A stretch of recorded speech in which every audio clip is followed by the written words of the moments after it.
Welcome back to the Black Girl Scene podcast, where we discuss all things feeling seen, known, and loved. I'm your host, Kaylin Wilson, a licensed clinical social worker and therapist in Atlanta, Georgia.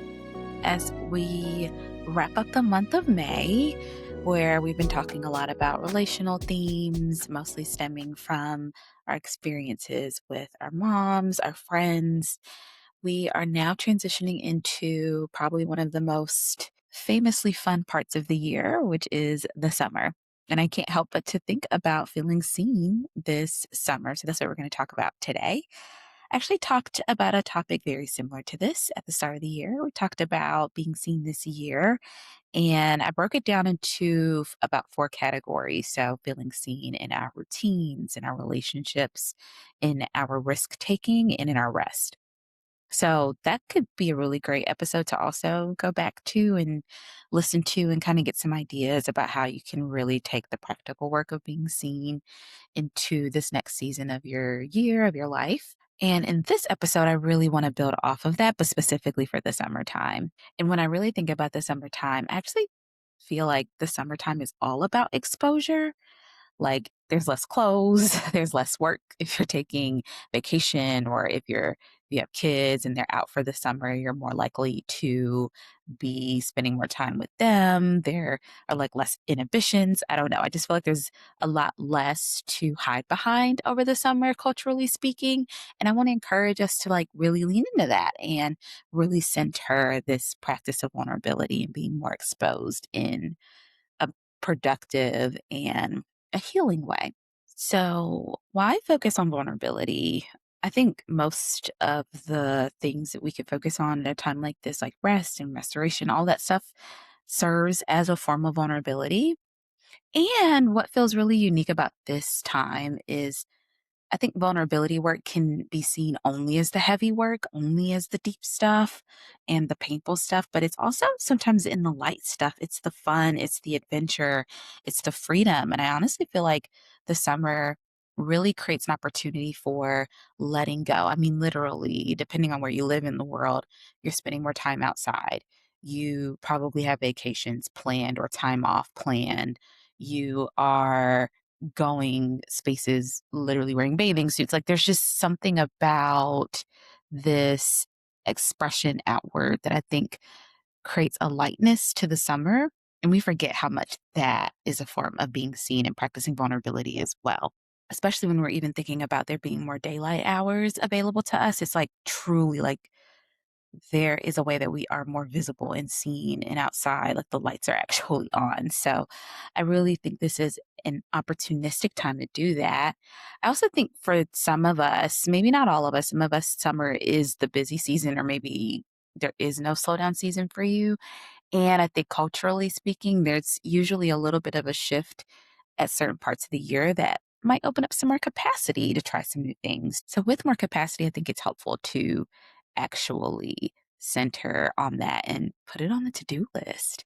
And even though I'm saying put it on the to do list, I do want to recommend that we do this with less structure, but with more mindfulness. So, and I'm kind of saying this to myself because I am the type of person to make anything into a task list. And I'm really enjoying the practice of like, I just got invited to this thing today. I don't have something on my calendar today. Unless there's nothing like truly in the way, I'm going to go. Or I woke up and I decided to try a new recipe for breakfast. I'm going to try a new recipe instead of kind of like listing out all these things that I want to make sure I do. So it's not that we don't want to do the list, but I do think there's something inherently vulnerable about allowing ourselves to truly just be in the moment and not feel like we have to plan and control everything, that in itself is a practice of allowing yourself to be seen. So I don't want to give too many examples. I don't want to just go down a whole list. As I just said, I don't want us to get too strict about this. But I do have some suggestions and I do have some general themes. You know, I love a theme to walk us through this idea of how we do this summer. And one of the first things that really stands out to me is that I really want to invite you to practice being seen more in your joy. So I want us to really, I think every year there's a new word for joy and having fun and not caring. I think last year it was frolicking, or some year it was frolicking. Now it's whimsy. I love all of it. The wonder, the wanderlust, the whimsy, the childlikeness, whatever you wanna call it. I love it. I think we should lean into that. I think we should try new things. I think we should go new places. Even though I don't love a word being made up for everything, I did see this one video where someone called it hobby maxing, and I thought that was actually kinda hilarious, but I really do think we should literally go back to the site of childhood and do all the things. You want to finger paint or you want to do watercoloring, go do it. You want to join all the hiking clubs, all the walking clubs, all the running clubs, go do it, even if you go one time. If you want to join the dance team, join a choir, take violin lessons, like literally whatever you want to do. I also think it's really important to do things that are really outside of your comfort zone. So while I think there's some things that might feel very fun and very much like, oh, I played the piano as a kid, so getting into this like music space again feels like home. Wonderful. I also think like maybe we should sign up for a 5K. I don't want to push 5Ks on everybody, but like maybe we should also do something that feels very different.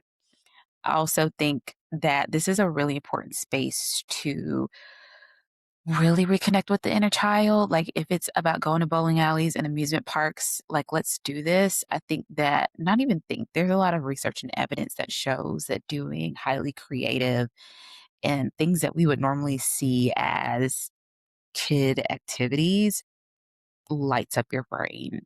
And I actually don't think we were ever supposed to be this serious. I don't think life was ever supposed to be so mundane to where we had to truly seek joy in this way. I think there's a way that joy can be immersed throughout our life. Of course, some things are serious and sometimes you got to lock in, but I don't think that we were supposed to be so devoid of joy. So I always find it funny when it's like, oh, the research supports this. Like, yeah, we also shouldn't need the research. We should know that if our hearts are constantly calling to enjoy our lives, that that's a sign that we need it. So I hope we give ourselves some permission to really get out there. And I also want to name that I think it's helpful to find a good balance of doing some things alone and doing some things together. I think there's vulnerability in doing things solo. Go to the movies, go to the dinner, take the trip. Don't wait on anybody, go do it. I also think that there's vulnerability in saying, like, you know what? I have taken these solo trips. I also want to take a trip with my friends. Or I have done these things by myself and I also want to do this with you. Like, I think that there's a healthy balance of finding time to brave the world on your own and brave the work of inviting relationship into your adventures. Another area that I want to invite us to practice being more seen in is our money. We haven't talked a whole lot about this on the podcast, but we will. We'll get to it. There is an inherently emotional connection to finances that we don't always talk about. And I think that this is another time of year, if I'm speaking honestly for myself, where it can seem like money just starts literally being washed away in the wind, like through the window. And we are in a very complicated, well, it's really not that complicated. It's actually just awful. But we are in a very complex and trying economic time, among other things. And I think that having economic anxiety is real and it's valid. I think that there's a way that we, even when the economy or the world doesn't feel as unstable, that we don't always take a second look with our relationship with money.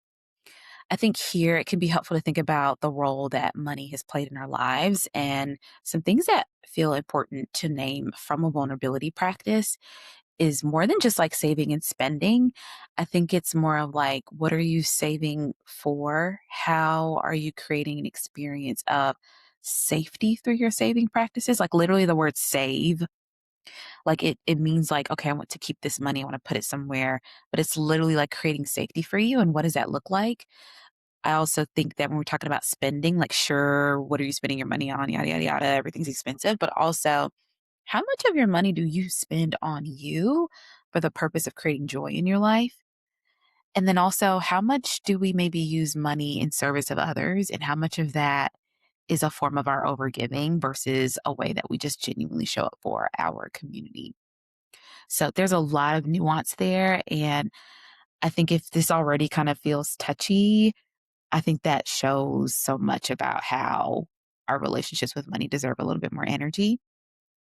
And that's not a, oh, what are you doing with your money? That's also a way of like, how do we really continue to show ourselves compassion where we do not live in a world where you can financially literalize yourself into abundance. Like that's not how it works.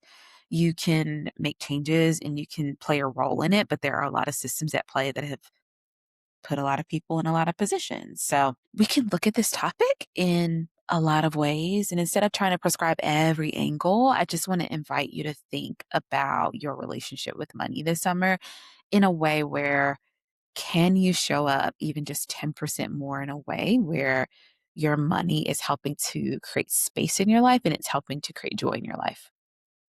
And that might mean being really intentional about finding free things to do.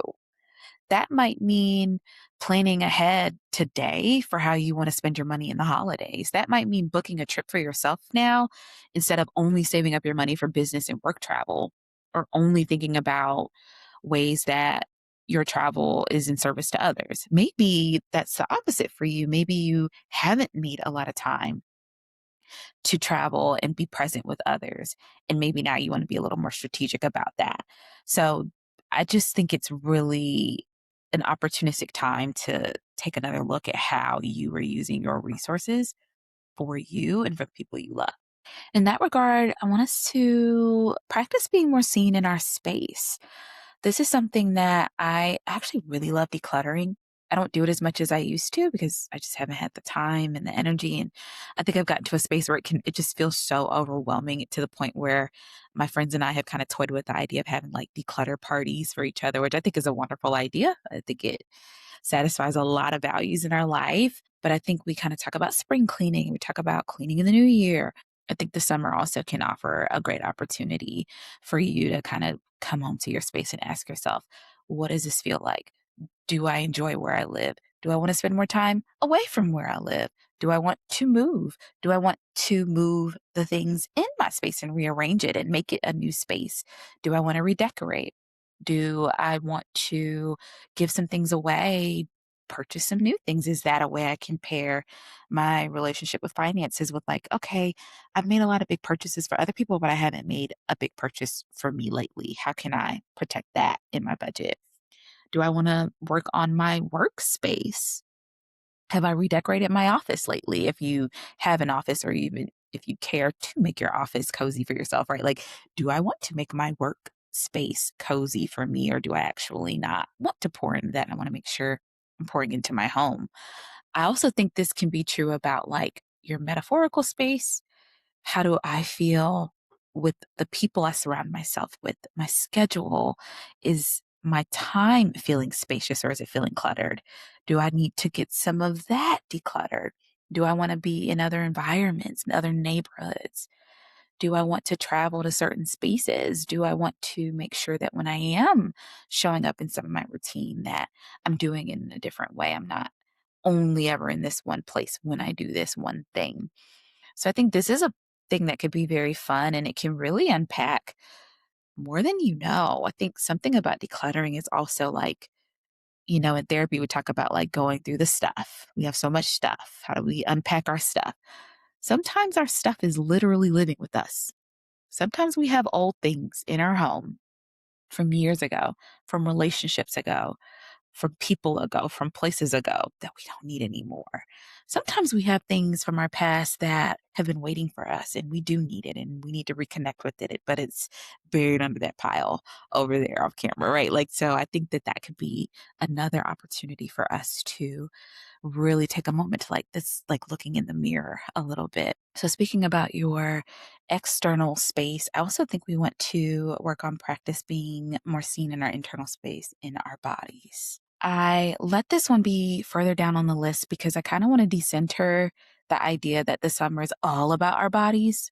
So, in a way, while I think it's like, can we center our bodies and can we like fall in love with our bodies in some kind of way or think less of our bodies, even all of those different things. I also thought it was important to not completely connect the idea of vulnerability in the summer being about our bodies. In a way, that still plays into this idea that our bodies are not perfect and we need to do all this work on our bodies. I think in some ways we can also just not think about it so much. I think neutrality can also be really powerful in the same way that we want to be more embodied and connected to our bodies. So it's a little bit of a both and here. With that being said, we are in our bodies, and I do think we should pay attention to our bodies. We should care for our bodies. I think this is another opportunity to go back to some of the conversations I've had around that, especially with Harani Argo. We talked about body image and rebuilding and repairing our relationship to our bodies. If you wanted to get a little bit more of a deep dive on that topic, that's one of our previous episodes that I'll link in the show notes. And I think like we can do this really beautiful thing where we practice being in our bodies enough to where we do not hyper focus on what our bodies look like and what it means to be this size or that shape or this skin tone with this hair and that. What if we just are, right? So it goes beyond even knowing like we already have a beach body because we do. And I'm absolutely preaching to the choir when I say these things. It's like, what if we just wear the thing? What if we just go to the place? What if we just buy the top? What if we just add the colors? What if we just try the new hair? What if we stop thinking so much because we stop approaching our bodies as this project that we have to get right and get perfect? And this is the other side of understanding that you get to take your time with this. So this is not me saying like forget about your body image problems, like just go to the beach in a bikini. It's more of a practice of I am so deserving in this body that I don't need all the prep work for it. And we can do this once, right? This isn't even saying like take the whole summer to stop caring. Like that's not what I'm trying to say. But I do wonder what if we showed up in our bodies one day and we were like, this is really just it and it doesn't matter. And I want to give a very real example. I recently went to a party and the theme was Afro Caribbean music. And I think I've shared before that I have a Caribbean background and heritage. And I forget sometimes how like there's just an inherent freedom around certain. I think parties in general. I mean, if you're at a party where the music it has any roots in the Black diaspora, then it can be a vibe. But I do think there are certain forms of culture, certain forms of our party and enjoyment culture now has gotten a lot more filtered and a lot more standing on the walls. You get the if you know, you know. But this party was like everyone's running around, everyone's sweaty, everyone's doing all the I mean, everyone's just carefree. And I forgot that parties could feel like that. And so I went into the evening like I do with most of them, where I do think about my how I look and how I feel and do my feet hurt and is the shirt too tight and are the pants too long? All of that. But once I was in the moment, I literally couldn't care less. And I remembered that experience of freedom. And it was happening on a day where I didn't necessarily love the way I looked. I didn't necessarily love my body. That is what I want to invite for us this summer. Even if every other moment this summer feels a lot more ruminative and thinking all the negative thoughts and having to do more of the conscious work of, I care about my body's cared me, I accept my body, all that stuff.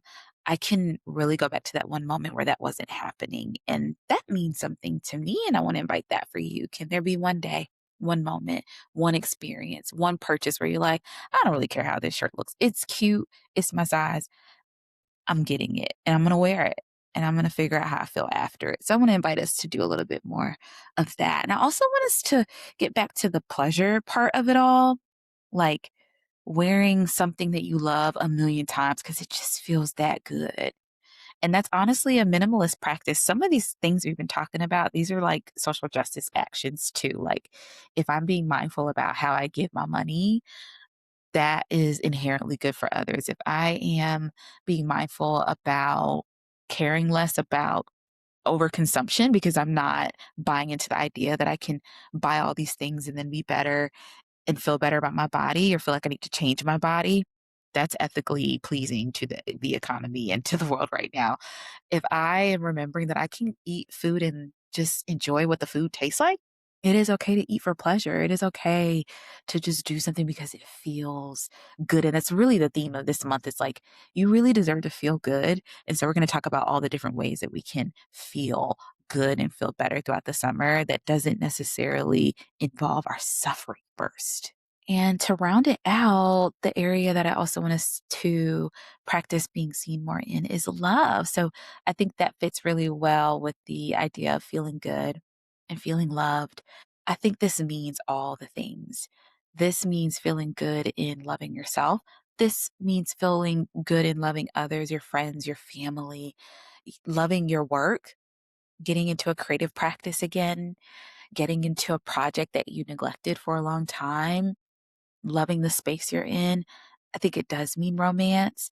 And I don't necessarily think this means that you have to prioritize certain forms of romance, dating, and relationships, but it can mean that you can make room for that again. I think that we've had a lot of conversations. I've seen a lot of conversations in the digital landscape about dating being hard and loneliness being a big thing. I have a lot of thoughts on that that maybe I'll make a separate podcast for because I think that it's being talked about as a new trend. I actually think it's been there, it's been happening. I think more people are just willing to own it and they're owning it out loud, and other people are like, oh, I feel that way too. Why I bring that up is because I think it's also tied to these ideas around the numbers and the metrics and the apps and the alpha males and the red pills and all the very, very low vibrational topics, in my opinion, that I'm not a fan of. And I think that it's important to, or not even important. I think it's okay if you are a Black girl listening to this and you have a complicated relationship with romance, whether you're in a relationship or not, too. I don't think this is just for the single girls. I think this is for all of us. I think it's okay to continue to maintain trust in romance and love and pleasure anyway.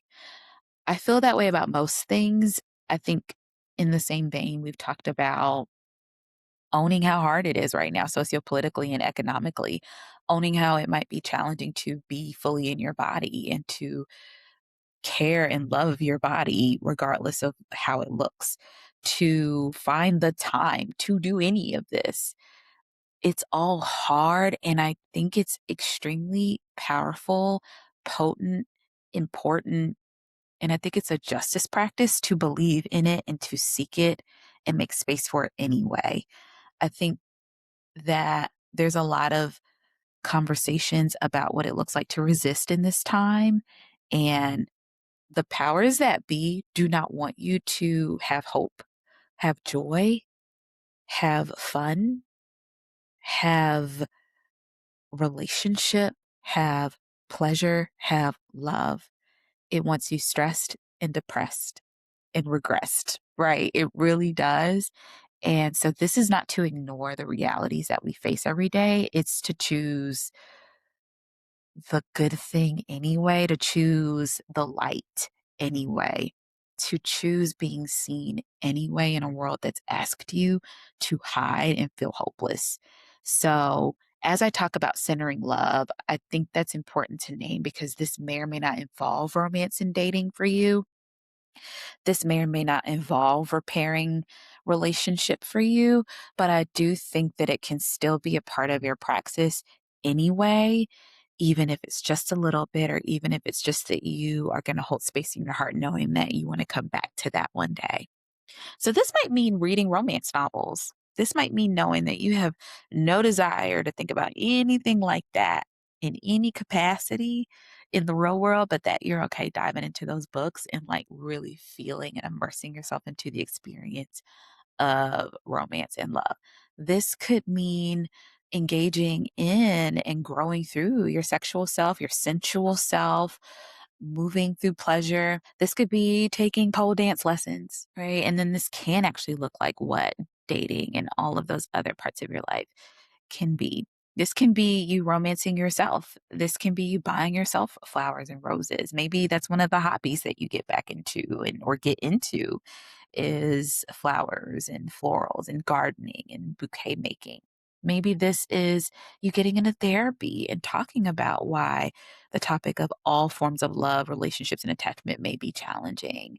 Maybe this is really connecting with your family again and being intentional about spending time with them or your friends or your chosen family for that matter. Maybe this is really not about anyone but you right now. Maybe you are really maxed out in a lot of your relationships and now it's time to pour back into you.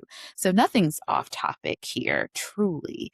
I hope that this got your wheels spinning a little more as you plan out and think about your summer and then think about like you can allow yourself to be seen. You can practice the art of vulnerability and being more exposed, being more honest, being more authentic in literally every area of your life.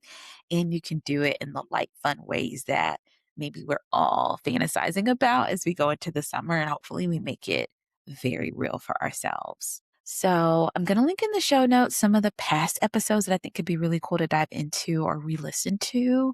And I hope you stay tuned throughout the rest of this month because we are going to be talking about different ways that we want you to feel good in your body and in your life right here and right now.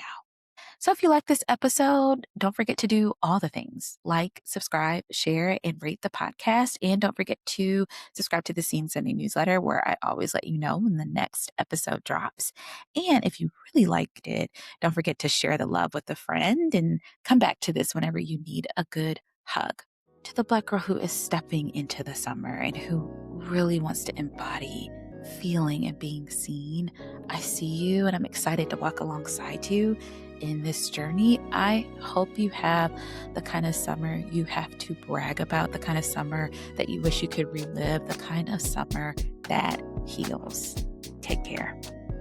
Thanks for tuning in to the Black Girl Scene podcast. This podcast is meant for information purposes only and is not meant to substitute for medical advice. Although I'm a licensed therapist, this podcast does not establish a clinical relationship with you, the listener, nor does it replace a relationship with a licensed mental health professional. For more information and resources on finding a therapist or support, please visit www.blackgirlscene.com/support.